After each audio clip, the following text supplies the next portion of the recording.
கர்த்தரும் இரட்சகருமான இயேசுவின் நாமத்தில் எல்லாருக்கும் அன்பின் வாழ்த்துக்கள்.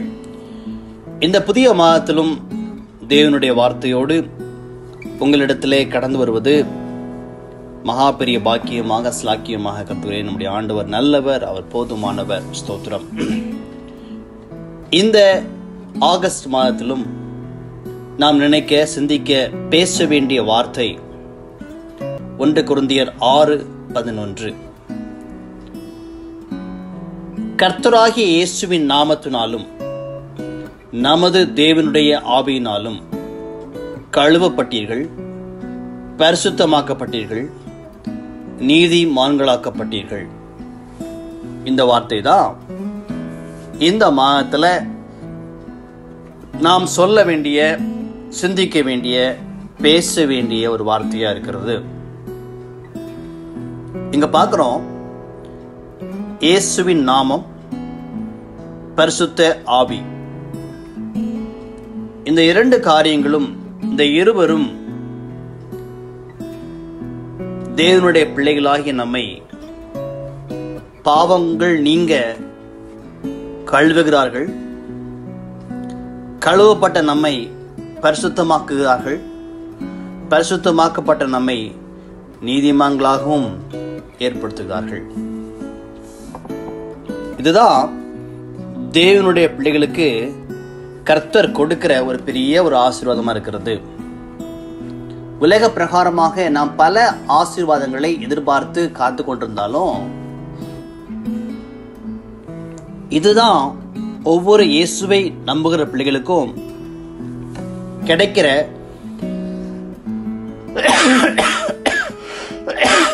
ஒரு காரியமா இருக்கிறது.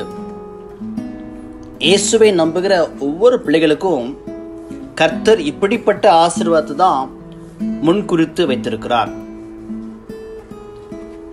ஒருவேளை நம்ம நினைக்கலாம், என் பாவத்தினாலே மாத்திரம்தான் நான் கஷ்டப்படுறேன், என்னால பரிசுத்த வாழ்க்கை வாழவே முடியலையே, என் வாழ்க்கை நீதிக்கு உட்படுத்தப்பட்ட வாழ்க்கையா மாறலையே அப்படின்னு நம்ம யோசித்துக் கொண்டிருக்கலாம். நம்ம ஆனா என்றைக்கு நாம் இயேசுவை நம்புகிறோமோ, என்றைக்கு இயேசு என் வாழ்க்கையை பொறுப்பெடுப்பார் என்று விசுவாசிக்கிறோமோ, அந்த நாளிலிருந்தே உங்கள் பாவங்கள் கழுவப்படுகிறது, நீங்கள் பரிசுத்தமாக்கப்படுகிறீர்கள், நீங்கள் நீதிமான்களாக மாற்றப்படுகிறீர்கள்.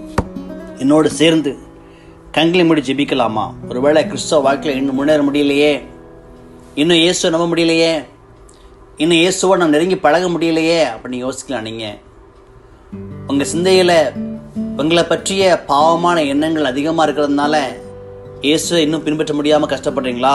கர்த்தர் உங்களுக்கு சொல்றாரு, நீங்க கழுவப்பட்டீங்க, நீங்க பரிசுத்தமாக்கப்பட்டீங்க, நீங்க நீதிமான்களாக ஆக்கப்பட்டீங்க, அவரோட பிள்ளையா நீங்க வாழ்ந்து கொண்டிருக்கிறீங்க. அப்படிப்பட்ட விசுவாச எண்ணம் உங்களை படிப்பதாக.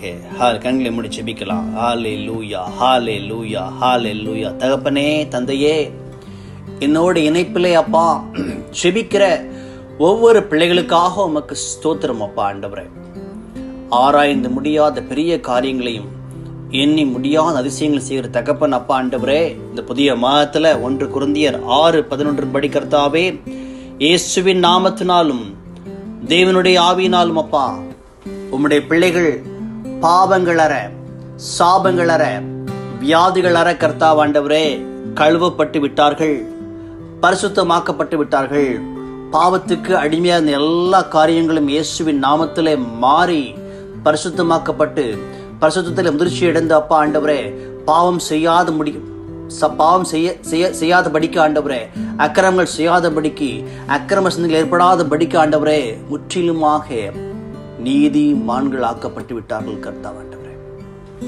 இப்படிப்பட்ட விசுவாசத்தின் ஆவி அப்பா, இப்படிப்பட்ட கிருபையின் ஆவி ஒவ்வொரு பிள்ளைகளையும் அப்பா தாங்கி பிடிக்கட்டும் என்று கர்த்தாவை ஜெபிக்கிற அப்பா. எல்லா குற்ற உணர்வுகளும், எல்லா குற்ற உணர்வின் ஆவிகளும் அப்பா ஆண்டவரே, குற்றப்படுத்துகிற ஆவிகள் எல்லாம் இயேசுவின் நாமத்திலே உம்முடைய பிள்ளைகளை விட்டு அகன்று போகட்டும் என்று கர்த்தாவே ஜெபிக்கிற ஆண்டவரே.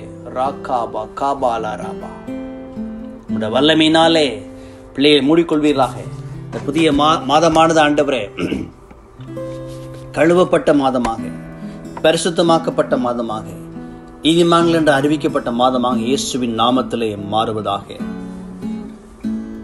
இயேசுவின் நாமத்தில் ஜெபிக்கிற நல்ல பிதாவே, ஆமென், ஆமென், ஆமென். அல்லேலூயா.